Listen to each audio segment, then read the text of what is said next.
I'm Will Noonan, and you're listening to Tom Clark's Main Event. This is Daddy Show. Step off.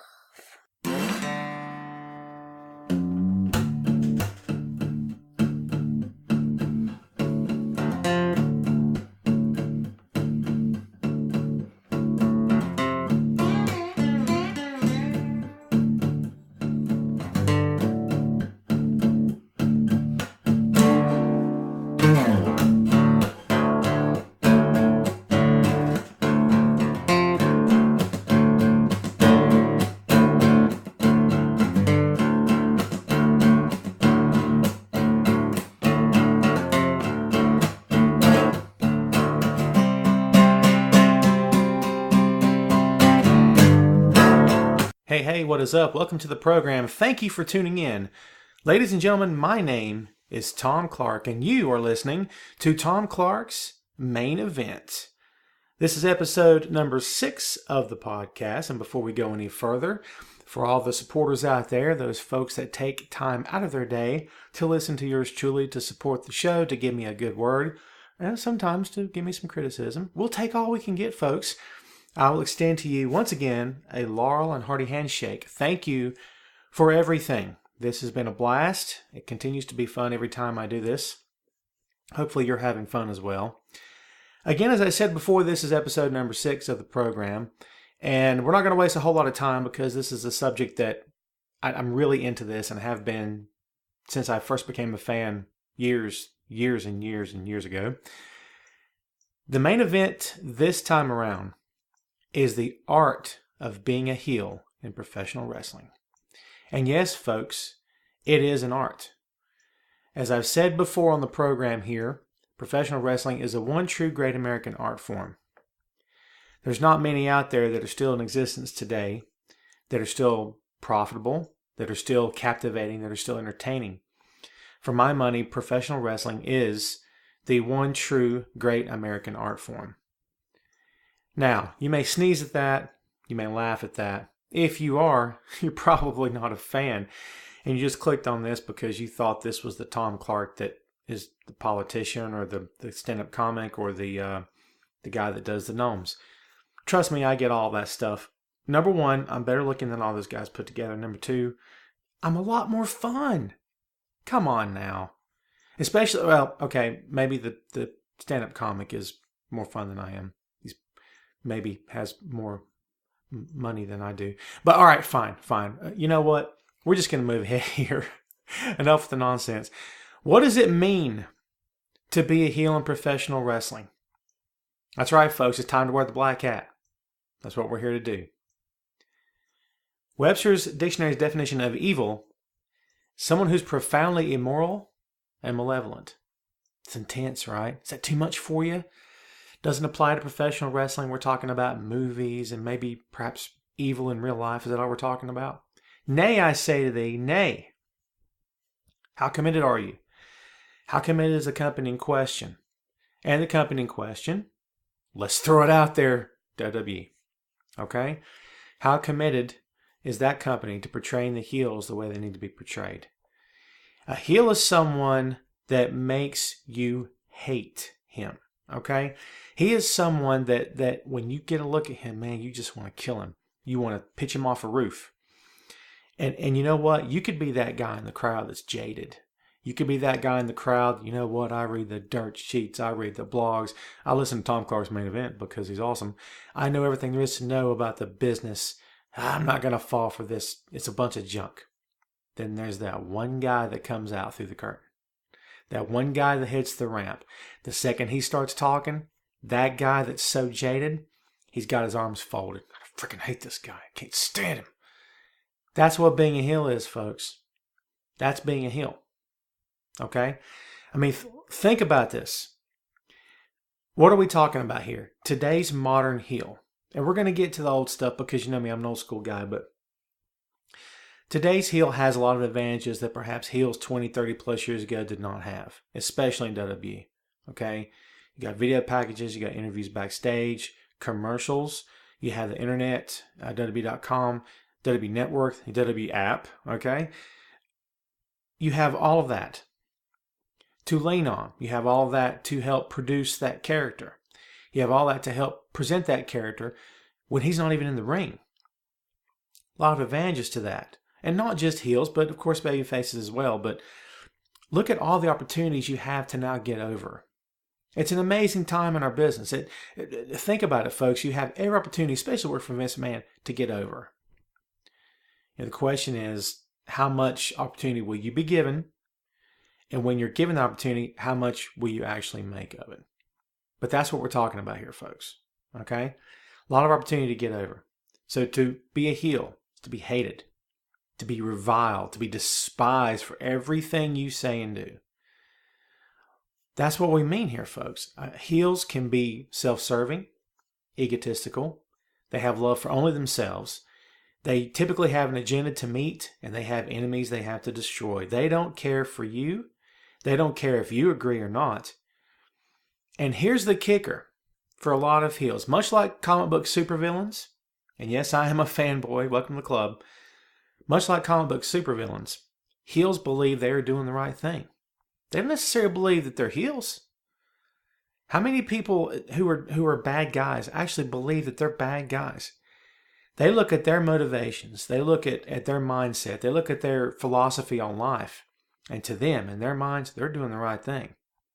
They don't believe that they're the bad guy. They don't think they're doing anything wrong. You might believe it, but they don't necessarily do. They will do what they want to do, say what they want to say, when they want to say it, when they want to do it, regardless of what you think, and nothing's going to be able to stop them. That's some deep stuff. You either die a hero or you live long enough to see yourself become the villain. Is that the best movie quote of all time? I submit that it is. If not the best, it's hard to beat anything from Tombstone, but that line from The Dark Knight has been repeated so many times because it makes so much sense. And it states it very simply. That was the tone of that movie, and it's the tone of heels in professional wrestling. It really is. Well, if you want to get really right down to the nitty-gritty. Now, what kinds of heels are there? This is where the shades of gray come in. This is the fun part for me, okay? Because there's not just one type of heel. There's so many. And guess what? There's so many that we don't have time. I got a life, folks. I got stuff to do after I record this. I don't have enough time. You're talking about a 14-part podcast, 2 hours apiece. There's so many different types of heels.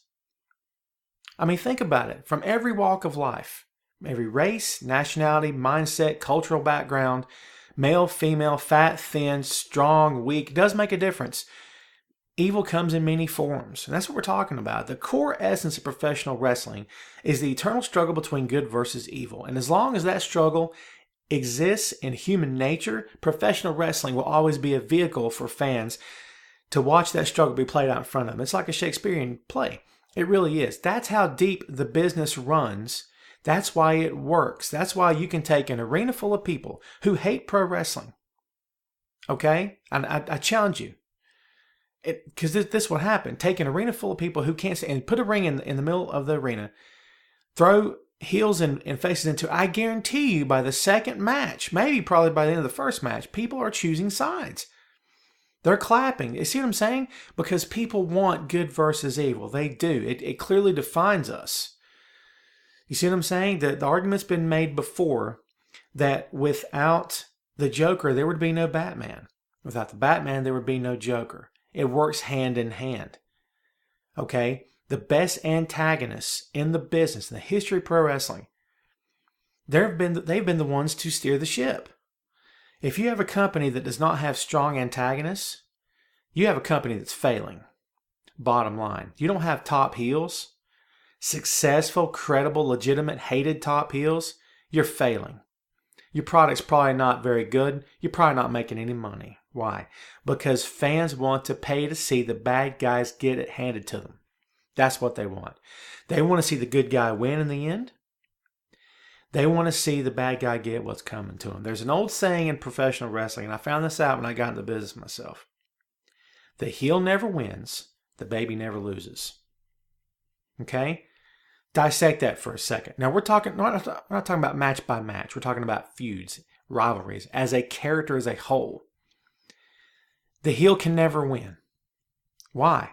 Because for the heel to ultimately win the day and poof, close the doors, company's over, that means that good has lost. You see? You can't have that. How many times have you went to see an action film where the villain wins in the end? 7. There's a good example. There's a bunch more, okay? What am I, Roger Ebert over here? I'm not going to, you know where to go to find movies. Do what you want. I'm saying, how many times have you seen that? Yes, it exists. As a fan, be straight. And I know there's a lot of people out there who would prefer the twisted endings, and I get that. And sometimes, I'll be honest with you, I'd like that too. But at the end of the day, there's a reason why good guy, bad guy action films, the good guys are the ones left standing at the end. And the partner's probably going to get killed. If you're Clint Eastwood, you're Dirty Harry, your partner's dead, man. You might as well be wearing a red shirt going down the planet on Star Trek. You're a dead man walking. Forget that. It's over. Right? Harry Callahan's going to win in the end, and you're going to be dead. And that's it. Sorry. Fans, regular people want to see good triumph. There's something uplifting about that. It speaks to the human spirit. Our very human condition is about good triumphing over evil. We have to win. The right has to win. The wrong has to be defeated. That's why pro wrestling works. So, you have a very strong, legitimately hated, extremely tough heel. You've got a successful pro wrestling promotion because babyfaces can be built around that. Protagonists can be built around heels. It's sometimes difficult to build heels around babyface. I didn't say impossible. Notice that? Tougher. But you have a core of hated heels. And everything they say and do makes you hate them. You might respect them for their abilities in the ring, for what they can do on the mic. But at the end of the day, you can't wait to see them get taken down. Go ahead and say it. The Four Horsemen. Right? The Four Horsemen. You can't really say the NWO because no one ever took the NWO down. Didn't matter. You know what I mean? What's the old saying? Take down one, cut off one, and two grow back. Cut off one, and 42 jump you. NWO, ridiculous. It's a freaking army. You know what I'm saying? Nonsense. But at their core, they were hated. No matter how popular they got. The Horsemen, respected, popular, put them in the ring against Dusty Rhodes, they're going to get booed. Why? Because Dusty was a very strong protagonist. But without flair, think about this, folks. Ricky Steamboat. Arguably greatest babyface in the history of professional wrestling. He never turned heel, never had to. But would he have been as strong of a babyface had it not been for Ric Flair? Chew on that for a minute. Ricky was very good. Would he have been as strong? Would Flair have been as strong without the protagonists that were thrown at him? And it's a very chicken versus egg situation. Who could you argue came first? The great heel or the great face? In my opinion, the way I see it, the great heel would have to be first. You have to establish that first in order to build great faces around them. So what type of heels are we talking about? Again, it could take all day. But what type of heels are we talking about? You can boil them down to their core essence, all right?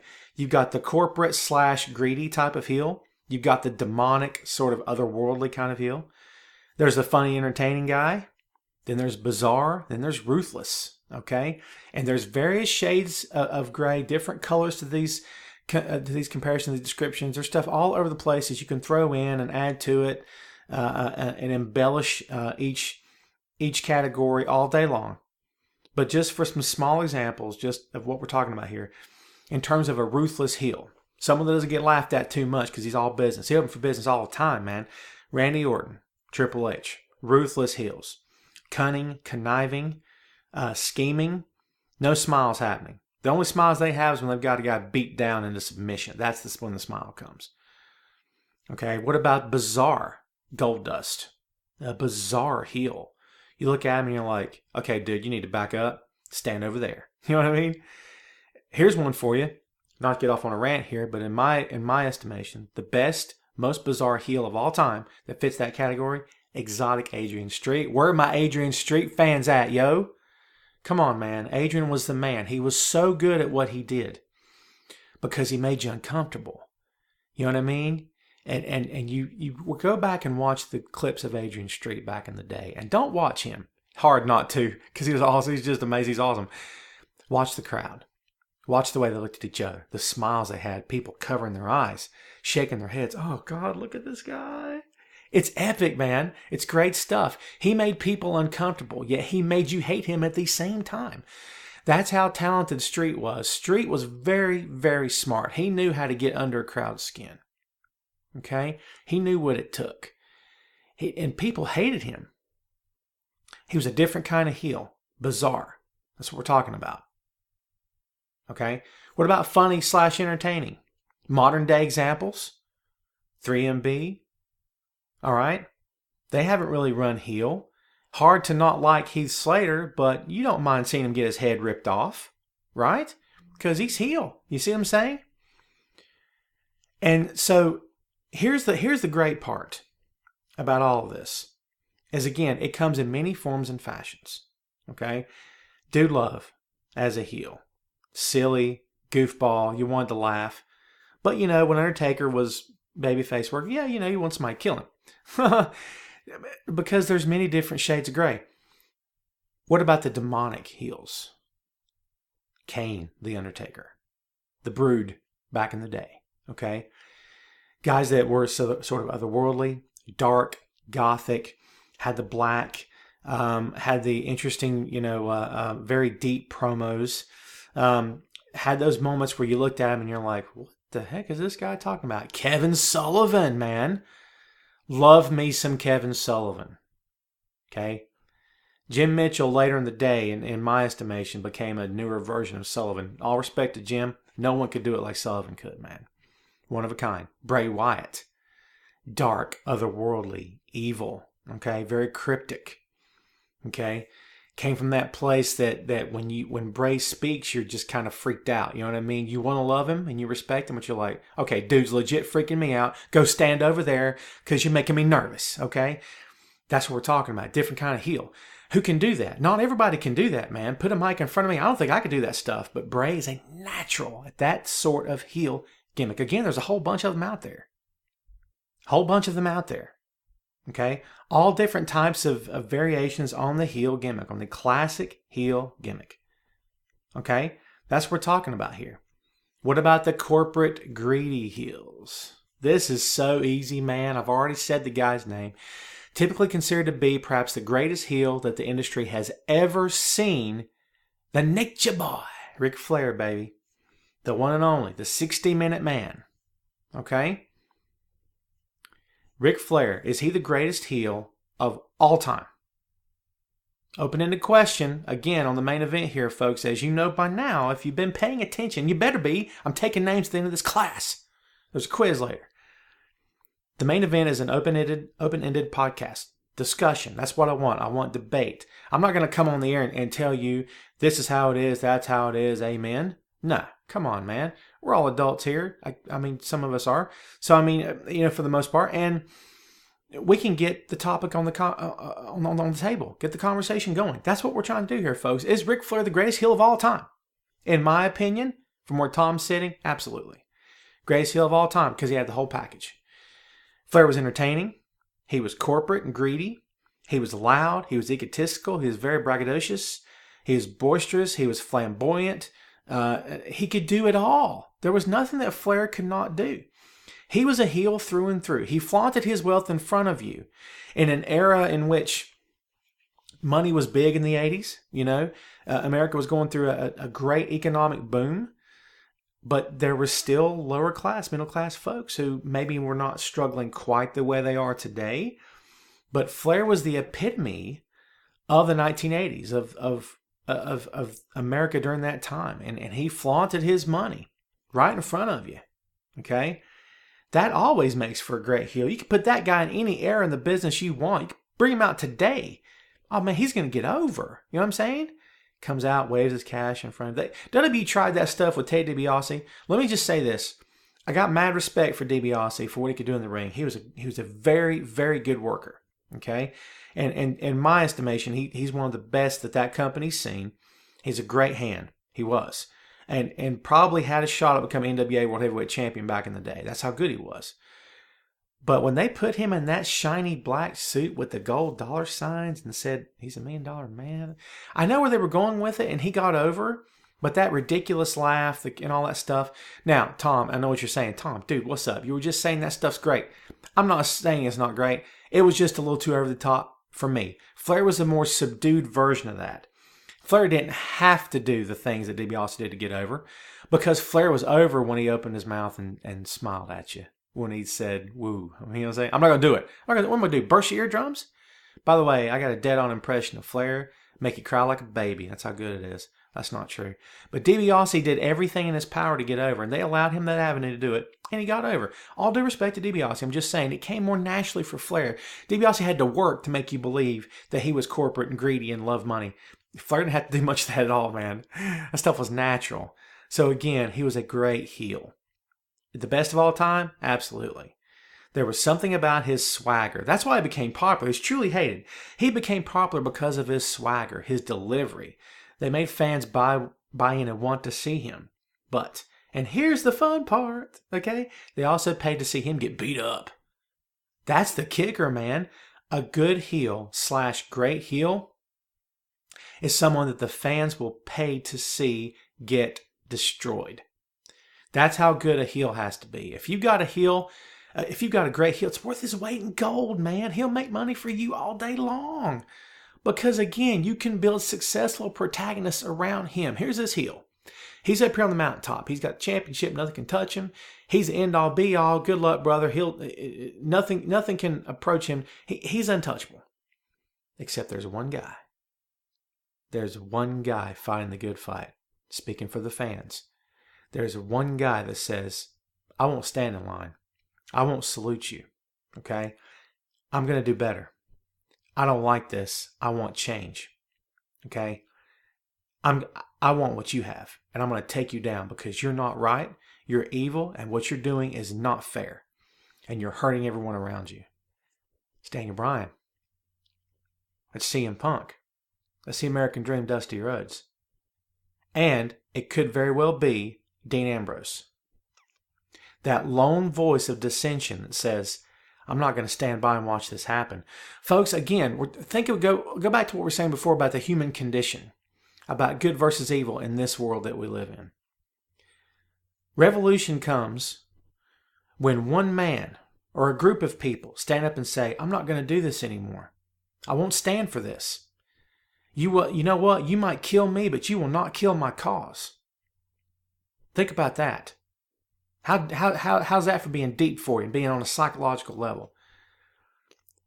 A pro wrestling heel needs to be so good that when his opponent comes out, you are on your feet and you cannot wait to buy his t-shirt. You can't wait to cheer for him. And I don't care if you are that smart fan. Oh, I know how this works. I know how he takes the bumps. I've read the dirt sheets. That guy is on his feet cheering. You know why? Because he believes in that protagonist that just hit the ramp. He believes in that babyface. Why does he believe so much? Because Daniel deserves a chance? Well, yeah, duh. But he believes. He believes because Triple H has set him up already. Get that? That's why it works. It's a very subliminal thing. You think it's out in front of you. You think, oh, well, they're obviously playing. Again, that's the smart fan, right?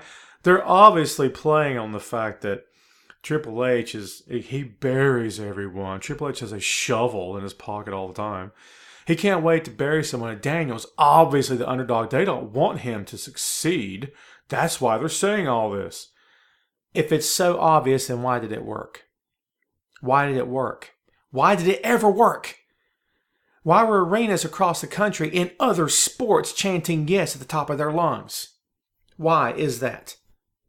Because it's fun? No, because it got over. Because people believed in Daniel Bryan. You get that? It worked because it was supposed to work. Because it was meant to work. Because it clicked on every level.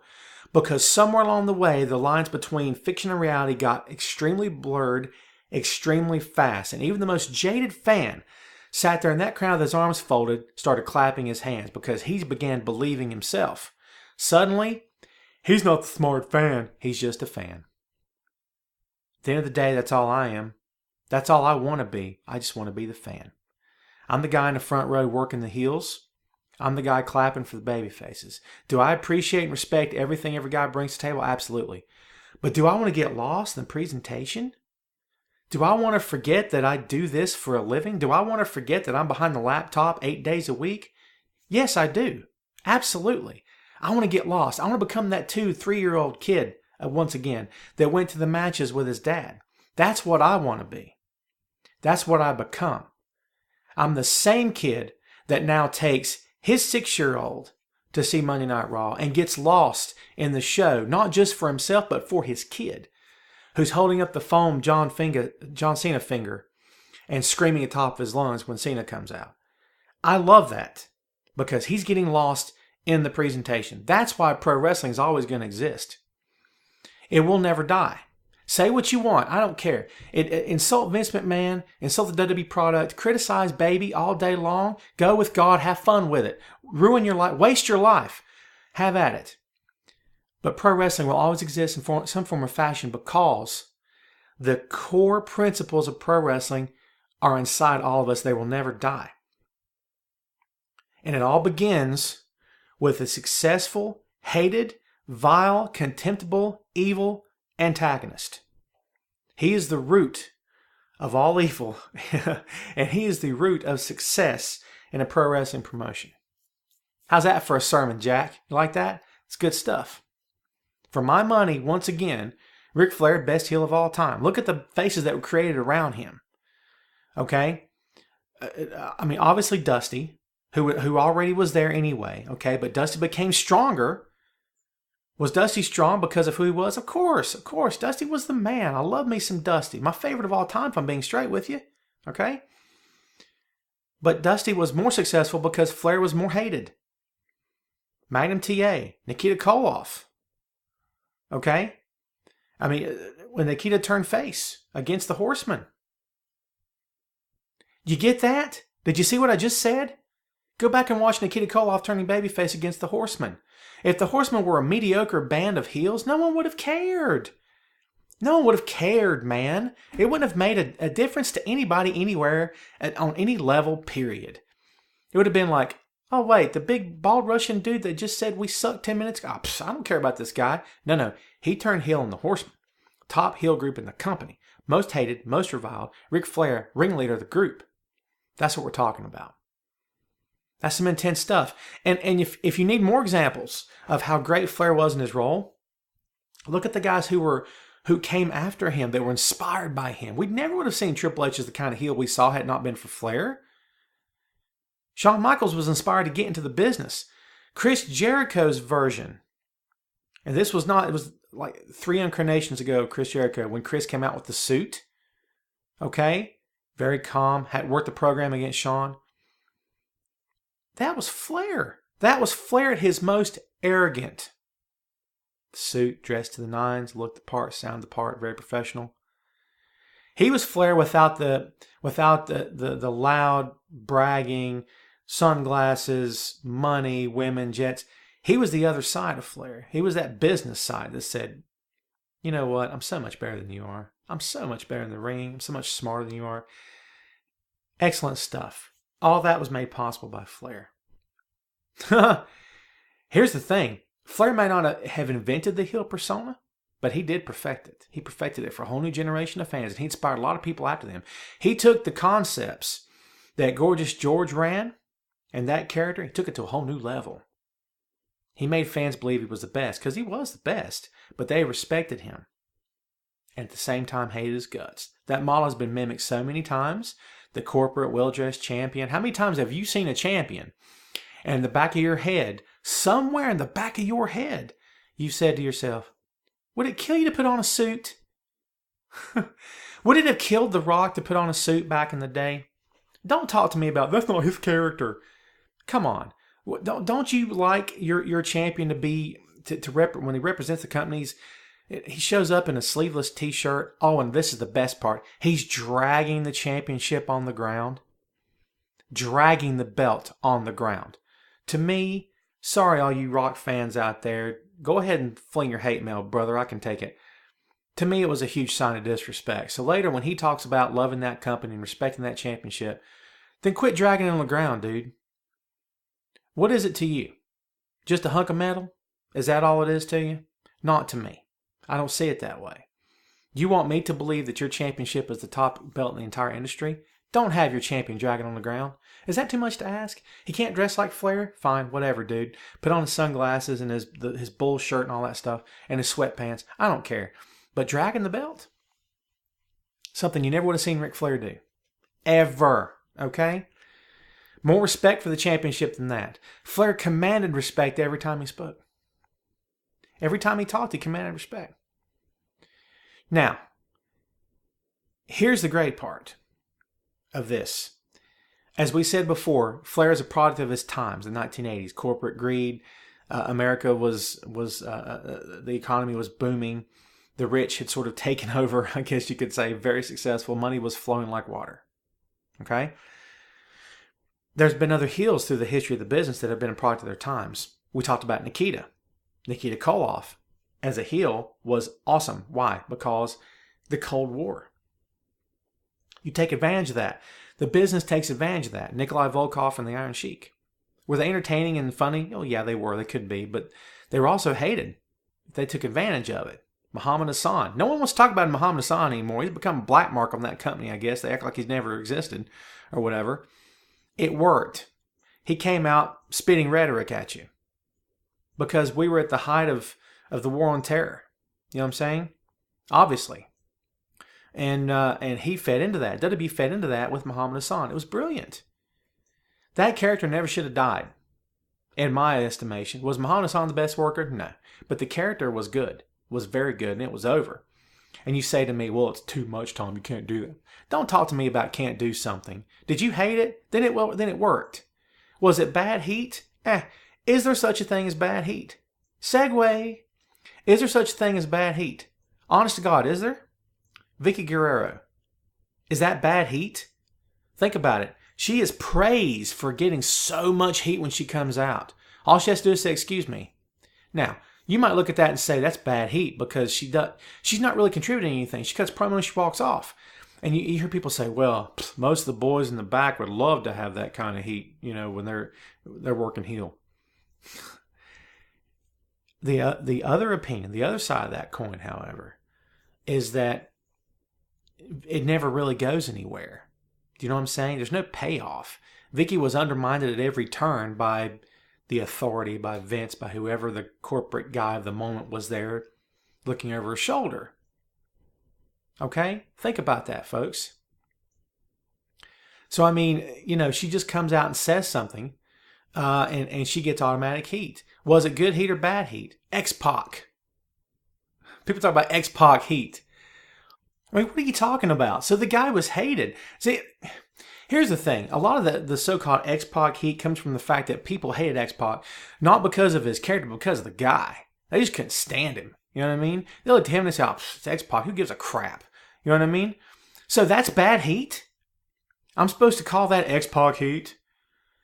Well, all right, let's be straight. Can we be straight? A lot of people looked at that and they said, well, he's not really doing anything. He does the same shtick all the time. He sticks his tongue out and chops his crotch and all that stuff. And man, I'm tired of seeing it. Can I be honest with you? It got a little tiresome after a while. But you know what? It worked. You don't change what works, man. Was there such thing as X-Pac heat? Is there bad heat? What about when Randy Orton was running against Rey Mysterio? Vicky Guerrero, again, she was involved. Bringing up Eddie. Was that bad heat? Oh, it's bad heat. He's dead and gone. Ask Eddie Guerrero if he would have cared about it. You do what you have to do to get heat, folks. Paul Heyman with the Paul Bearer situation. Should WWE have went there? Should CM Punk have dumped Paul Bearer's ashes onto The Undertaker and rubbed them all over his face and chest and his head? Back up for a second. That was not a dead man in that urn. That was not a dead man lying on the ramp getting ashes dumped on him. Okay? But you know what? None of that mattered. It was the insinuation that got Heyman and Punk over to the moon. Again, that most jaded fan in the crowd that, I know everything. Remember that guy? Okay, even he hated that. He couldn't stand that. That wasn't right. Why are you mad? Because you got offended? Or are you mad because it just ticked you off and made you want to get up out of your seat and leave the building? Is that what it is? Is that what we're talking about here, folks? Is that what happened to you? Guys like that got offended because it ticked them off. Why did you get ticked off? It's just a pro wrestling show. I'm so far above it. Really? You got ticked off, didn't you? Pissed you off that happened. Because it works. It works, man. You get that? It will always work. Don't get me started on that rant again. I've made my point about it. Heels will get over every time. If they know what they're doing, if they're smart, they get the right kind of heat, they get you worked up enough, they can get over every time. Again, great antagonists. The driving force of any successful pro wrestling promotion. Been that way since the 50s, since the 40s. It'll be that way till 2040. It will never end. Heels make you want to get up and kill them. If they don't, they're not doing their job. The better the heel, the stronger the babyface will be. We've established that. Here's the tricky part. Okay? Anyone can come out and slap hands, take pics, be friendly. Okay? Anybody can do that.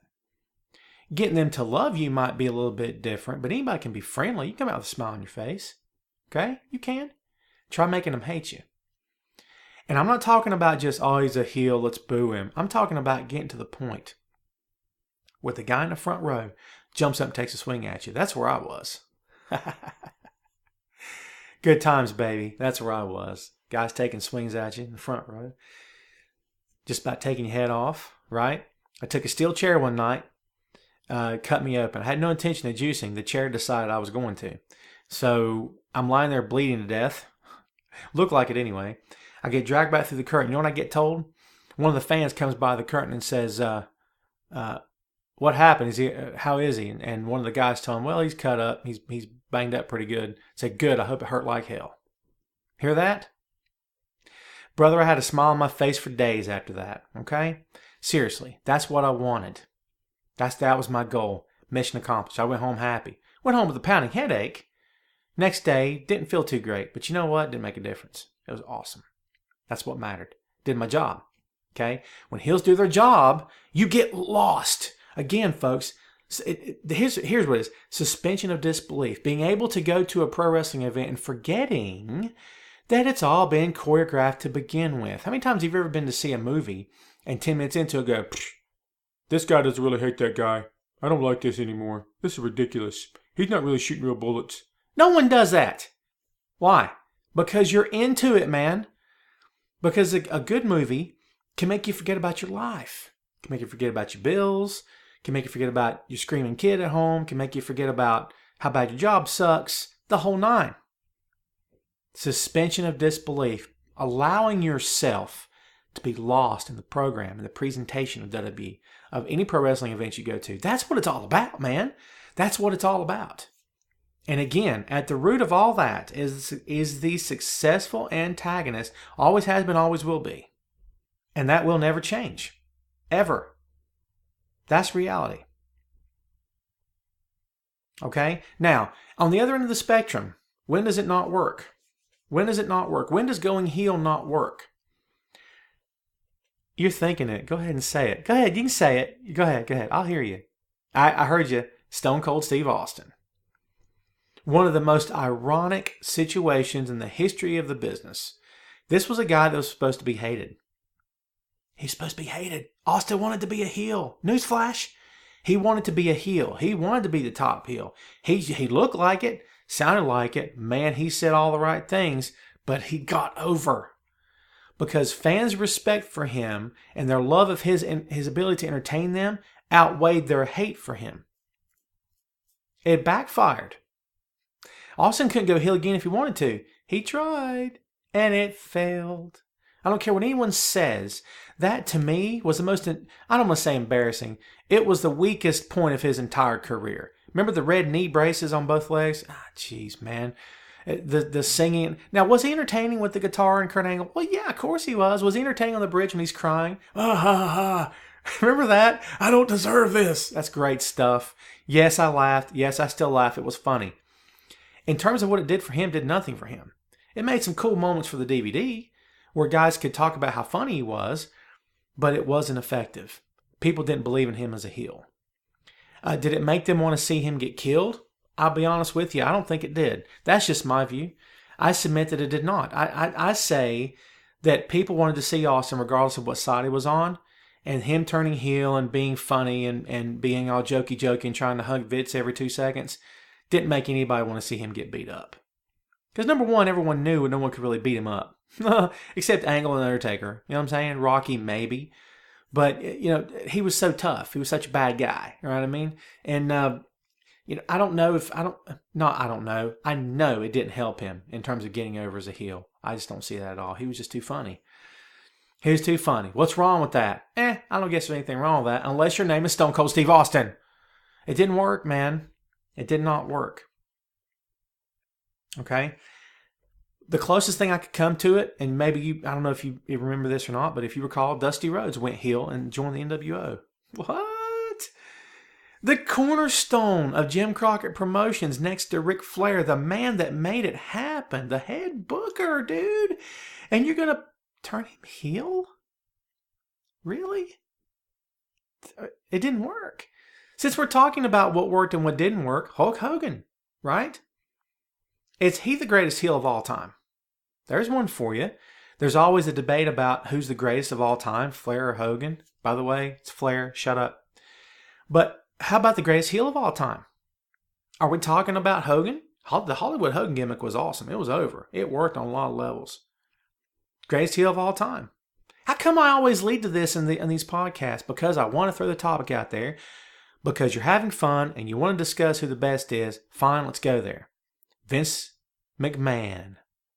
Is he the greatest heel of all time? Okay? I said that Flair was. Can the case be made for Vince? Absolutely. But think about all the work that went into making Vince the top heel of all time. All the things that had to fall into place for that to happen. Austin had to rise at the right time. Brett had to leave at the right time. And that's fine that it worked out that way. But look at all the money that went into making you hate Vince McMahon. Ric Flair just had to open his mouth. Was Vince a very likable guy on camera? No. I'm gonna be straight with you. Vince on commentary, that's a migraine, baby. That's a sick day. That's a 3-day sick headache in the bed. Can't open your eyes. I'm serious. For all you guys that grew up in the North and Connecticut, New York, and all that, and listen and watch WWE since the time you were walking till right now, I don't know how you did it. I don't know how you did it. Give me Gordon Soley any day of the week. And twice on Sunday. Give me Bob Caudle any day of the week and 3 times on Sunday. Vince McMahon, terrible. That tone of voice, geez. That's me, okay? I'm a product of my environment. I am. I can't help that. Yes, I'm in the South. What? Go hating. I don't really care, okay? But is Vince the top heel of all time? Some people say yes. Me? I don't know. But think about it, folks. It's just one of those things. And when you're thinking about who's the top, who's the best, who does this, who does that, what exactly are we talking about? I published a piece for Bleacher Report because, it's my thing. It's what I do. I actually published this 3 years ago, and it was entitled Heel Psychology 101 Into the Warped Psyche of a Pro Wrestling Rule Breaker. It only got like 4,000, 4,000 reads? That's all it got? That's disgusting. Go back and click on that. It's good stuff. I'm gonna be straight with you. I don't often brag too much about anything I write. I'm just sort of in the grind and I do my thing. But I was proud of this one because this one came from the heart. They all tend to come from the heart, but this one more so. And I'm not going to read the whole thing to you. That would be extremely egotistical and self-serving and narcissistic. That's not me. Okay, a little bit, but not too much. But the opening paragraph says it all. I'm a heel. I'm a heel and I cheat to win. Simple as that. I may be fat, thin, muscled or lean, tall or short. I may be rich, poor, male or female, and be from any ethnic background. I could be great on the mic, have a very colorful personality, and be very flamboyant, or be more reserved and a bit more darker. But no matter what I look or sound like, there's one common denominator. You don't like me. In fact, you hate me. Every time you see me, you boo, you jeer. You yell and scream at the top of your lungs. And why? For what? Because I break the rules? Because I don't play fair when I'm in the ring? Because every time I have a mic in my hand, I curse you and claim that I'm better than you? Guess what? I am. You spend all of your time disrespecting me and telling me that I suck. But the truth is, I do what I want when I want. I answer to nobody. I play by my own rules. And if I have to break some of yours to get my way, then so be it. I'm the master of my own destiny. How many of you can say that? You call it playing dirty. I call it necessary strategy. If the referee in my match accidentally takes a shot to the face and goes down, then yeah, I might give a low blow to my opponent. May even grab a handful of trucks to get more leverage for the pin. I might even swipe the chair that you're sitting in and take the guy's head off. I know what you're thinking. You think I'm a bad guy, that I take the easy way out, and that I should be a better person. You think that I need to do the right thing. Know what I think? I think making money is the right thing. The more wins I have, the more money I make. If that means I have to hurt someone to get banked, then I will do just that. You call me a coward because even though I get called down the ring, then I show up on the ramp, I refuse to fight. Once again, you boo me and shake your heads in disgust, but you don't see the bigger picture. I do. Doesn't matter what the chump in the ring wants me to do. The only thing that matters is what I want to do. And what I want to do is make him wait. A man looking for a fight is reckless, dangerous, full of insane frustration, and wanted to take all that out on a guy like me who's just trying to make a living. He calls that by calling me out and trying to bait me into get into the ring with him. He thinks that by calling me out, he wins, that he's going to make a fool out of me. The big hero takes on the slimy villain in an impromptu face-off and gives you people a thrill. He's trying to prove his manhood at my expense. But when I leave him in the ring, all by himself, he looks like the fool. He's just a blowhard neck deep in his own testosterone with no one to take out his aggression on. By making him wait, I disarm him. Now he has to find another way to be a cowboy. All he can think about is getting his hands on me, and he begins to lose focus on what's right in front of him. And when that happens, I'm right there. I strike first. Sneak attack from behind is nothing more than a calculated offense, and that doesn't make me bad. That makes me smart.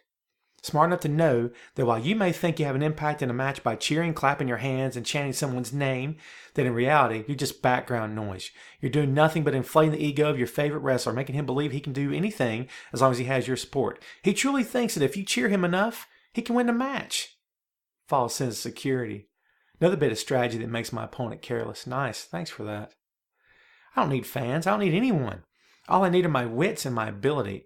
If I do need anything else, I'll just take it. Some guys have friends. They pal around with each other, watch each other's backs. Could be a tag team. Could be just 2 or 3 or have some sort of lame kinship. They appear to be not just colleagues, but good friends. But guess what? Throw a championship in the equation and watch them turn on each other. Their egos demand that they be the best, and the only way they can lay stake to that title is to have some gold around their waist. They need the strap, and you to make them feel important. Me? Ha! I know I'm important. I don't need a trophy to prove it. Besides, I can take a championship anytime I want to. I can do anything I want, remember? So no, I don't have friends. Guys like myself, we don't make friends. We make alliances. Born out of a common goal or a mutual target, we don't let ego get in the way. We do what needs to be done at any cost. Because of that, we last longer than any group of fan favorites ever could. But make no mistake, I'm in this one for myself just like the rest of them. I don't care what you think about me. It makes no difference if you hate me. The truth is, I don't like you either. Most of the time, I don't even know you're there. Except for when you make too much noise during my match or when I try to talk. I hate that. Makes you sick, doesn't it? The fact that the show couldn't go on without me. Who wants to watch a card full of matches and interviews with nothing but a bunch of Boy Scouts patting each other on the back and kissing up to you idiots? Guys like me, we make life more interesting. Without me, there is no drama. I provide an edge. I feel a sick need that you had to see your favorite outnumbered and beaten down, all because you can't wait until he fights back and prevails in the end. Makes no difference to me how much he fights. I will always be there to be sure he stays in check. I keep him off his game by staying on mine. Fans can't live without me. I make the business go round. I'm a heel and I cheat to win. Simple as that. That's it, folks. Heel Psychology 101. That's my entire podcast wrapped up into one column. I could have just sent you the link, been done with it. But be honest, you love the sound of my voice. Don't even play. Don't even play. Now, what are we looking at today? Is that working for you? Is that working today? The modern day examples of heels in WWE. We're talking about a history, a lineage left behind by Jake the Snake Roberts, by Double A Arn Anderson, Chris Jericho at his height as a heel. Okay? We're talking about some of the best heels the business has ever seen. Okay? Jake the Snake Roberts could just smile at you and you hate his guts. Okay? He had that. Double A had that. What are we looking at today? Today we got Stephanie McMahon, who on her Twitter bio says, and I quote, "I play a bad guy on TV." Really? That's the heel you're feeding me now? I play a bad guy on TV. Look, I'm so smart. I'm the boss's daughter. I'm sorry, folks. All due respect to the McMahons, to that company, and everything that they do, And yes, I do watch every week. Yes, I'm a fan. I'll admit it to you. All due respect, I expect more of my heels. You're filling some very big shoes. Okay? It's not enough that you get on TV and smile and make me hate you. You don't live it? You can't. Do you have to in your Twitter bio say, I hate everyone? Of course not. We know you're married with kids. We get that. But you have to tell me you play a bad guy on TV? Was that necessary? No, I don't need that from my heels. I need my heels to be mean, evil, nasty, self-serving, egotistical, vengeful. I want my heel to be able to do and say anything it takes to make me hate him. I want that. The moment I don't get that, I am no longer wrapped up. Kayfabe is dying, folks. It is dying a slow death. If it's not dead already, it's on life support, and it's breathing its last breath. Why? Because WWE has convinced its talent to buy into the fact, to the notion that they're all actors. This is a TV show. This is an episodic TV show. This is not pro wrestling anymore. You're just playing a part. So let me get this straight. On a Monday night, I'm to hate you. On a Tuesday morning, when you do an interview for a podcast or an interview for a radio show, I'm supposed to like you now because you're going to talk about your wife. You're going to talk about how much you love the business, how much you love working that guy in the ring last night. Oh, he's the best. I love him. Really? Because 12 hours ago, you said you hated his guts. Now, here's the kicker. Tom's old school. We've established this. Am I going too crazy for you? Or do I have a point? Does it matter to you? The death of kayfabe in pro wrestling was here already. That was episode 3. Want to listen to it? Please go do it. Please support me. It's awesome. So I'm not going to get into that. You get where I'm going here, though, folks, right? I expect more of my heels. I want that. It's not the same today. There's no commitment from WWE. I'm not just going to dump on Stephanie. She's not the only one I'm talking about here. What about the Bellas? Okay? The night after, Nikki goes all spastic on Brie in the middle of the ring and says the stuff about wishing she had died in the womb and all that. They're both on Twitter that in the next 4 days, and they're both happy and they're smiling. Are you kidding me? Are you kidding? That should have been a time of mourning, as if Nikki had died. I'm serious. That should have been. You didn't hear from Brie for 7 days. There should have been fans screaming for her. Brie, please talk to us. Are you okay? Nah. She's on Twitter the next day. I just can't believe that was my sister in the ring last night. I know it'll get better. Are you kidding me? Oh, baby, if you don't laugh, you'll cry. If you don't laugh, you'll cry, man. What happened to generating heat? What happened to make you hate somebody? What happened to all that? Am I blowing it out of proportion? Okay, a heel, I don't want a heel's autograph. Heel shouldn't be signing autographs. Okay, he shouldn't be shaking hands. He shouldn't be saying, when a fan says, hey man, I love you. Thanks, kid. No, get out. It should be saying, screw you, kid, get out of my way. You're supposed to hate him. People cheering the heels. You want to know why? Do you want to know why? I'll let you know a little secret. Come closer. Because people think they're smart. That's why. And don't get me wrong here. It's okay to like Damien. I like Damien too. It's okay to like Wade. I like Wade too. I got mad respect for both those guys. But I have to be different. There's the smart fan. Remember that guy with the voice? Don't even know where the voice came from. It's like Mr. Howe from Gilligan's Island. I'll tell you this. I don't subscribe to that. I think Wade Barrett's awesome. I'm going to cheer for him even though he's a heel. That's what I'm going to do. Well, go ahead. Go ahead. Refuse to play along. Be that guy. Be that smart fan that's so smart. Oh, you're just so knowledgeable, aren't you? Let me just tell you this, folks. Again, I'm behind the laptop 8 days a week. I am. And it's an all-day event for me. I do this stuff all the time. I am not so knowledgeable.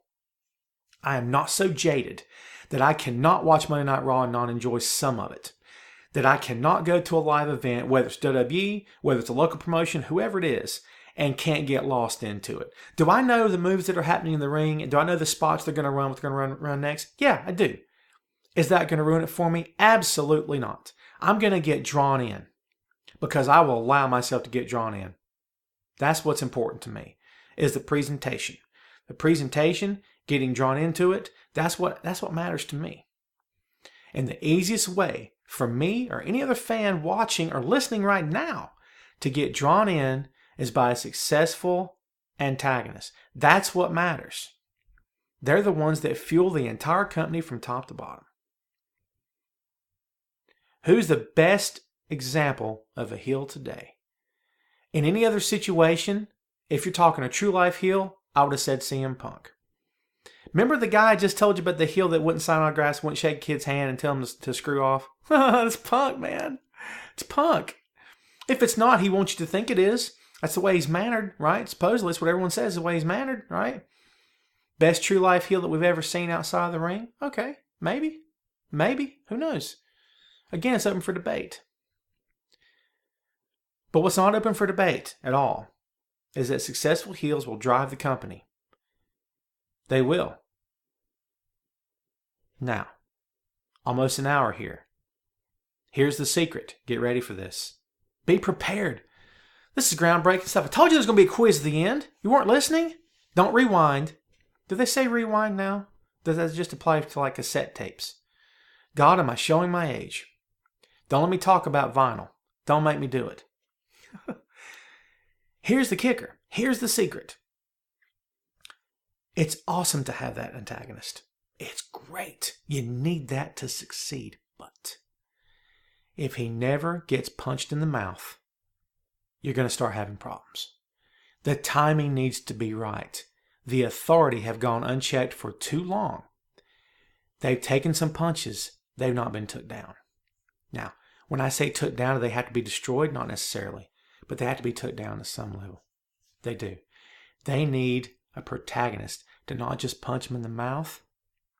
They need a protagonist to put them in their place. And no one's done that. They didn't allow Daniel to do it. Punk never got to do it. Big Show never got to do it. They got little tiny minor victories along the way. Minor victories along the way. Small wins here and there. Was Daniel winning at WrestleMania 30 a great big deal? You better believe it was. Was it a nail in the coffin for the authority? Not at all. Not at all. The Raw after WrestleMania, Triple H should have been furious. He should have been beside himself. He should have not even been able to speak. Stephanie McMahon should have been furious, not been able to speak. Vince McMahon should have showed up. And in an ironic twist of fate, should have confronted both of them backstage at some point and said, well, you know what? How about you two take the night off? Your little plans didn't work. If I'd been the one still here running the show, Brian never would have got his hands on that championship. So guess what? You got the night off. Go home. Have dinner. Watch a show from the house. Didn't happen. You want to know why? Because WWE insists that their corporate heels, especially the corporate heels, have to be invincible. At some point, they will have to be took down. It must happen eventually. Now, what's the answer, Tom? Well, Daniel comes back at the first of the year. He's stronger than ever to take him down, and that's the end? No, it's never going to be the end. Never going to be the end. They're like Hydra. Cut off the head, right? It just grows back. It's true. It's the same thing. It's never going to end. And if it's not Hunter and Steph, it'll be another heel. If it's not corporate, it'll be just regular heels. If it's not a demonic heel, it'll be a corporate heel, be a greedy heel. If it's not those guys, it'll be a flamboyant heel. It'll be heels on some level that come up to take the place to say, this is my way. I'm going to hold everybody down. And guess what? I don't care what you think. Because you got to build it back up once again. That's the kicker. Build it back up once again. That's what matters. Okay? But at some point, the authority had to be taken down. Because why? Why? Because fans are losing interest. They are tired of Triple H and Stephanie week in and week out. Why? Because it's them? No, I'm not like that, okay? You could put anybody in those two roles, okay? But it could be anybody. But fans are tired of it. They want the baby to win at some point. The protagonist has to win. It has to happen. Do you understand? Again, the heel never wins, the baby never loses. You got to keep that balance. You got to keep walking the tightrope to make the presentation as successful, as plausible, as believable as possible. The biggest point of pro wrestling is to make money. We can be romantic about it. We can be emotional like I was earlier. We can get deeply psychological about it. But they have to make money. The business has to make money. If they don't make money, it will never survive. WWE has to continue to make money. What keeps fans coming back? The heel winning every week? No. The babyface winning every week? No. There has to be the struggle. The struggle, people. Good and evil. Good versus evil. Right versus wrong. I know better than you do. No, you don't. Let's fight. That's it. That's it. Game over. It doesn't get any simpler than that. It will never be any simpler than that. Add all the videos you want, add all the pyro, the loud music, add all the Mike Tysons, and add all the Floyd Mayweathers, add everything you want to. Put all the fluff you want to. Make it as interesting or as dull as you want to. At the end of the day, that core criteria must be met for fans to want to keep tuning in. The struggle has to exist. Has to exist. And the antagonist is the best part, the primary selling point of that struggle. They're the most important element of the whole thing. This has been fun. I'm not going to lie to you. This has probably been the most fun I've had so far. And I hope that at the end of this, you're not sitting back going, thank God he's done. Let me know what you think, folks. As always, you can find me on Twitter at TomClarkBR. Shoot me an email at tomclarkbr@yahoo.com. Okay? Let me know what you think. Let's discuss it, man. Let's talk about it. Hit me up. Let's speak. Let's do our thing. Thank you, folks, for tuning in. It's been a blast. Had a lot of fun. Hope you did too. This has been episode 6, The Art of Being a Heel in WWE, professional wrestling, the business in general. Thanks again, folks. We do appreciate it. We will see you next time. This has been Tom Clark's Main Event.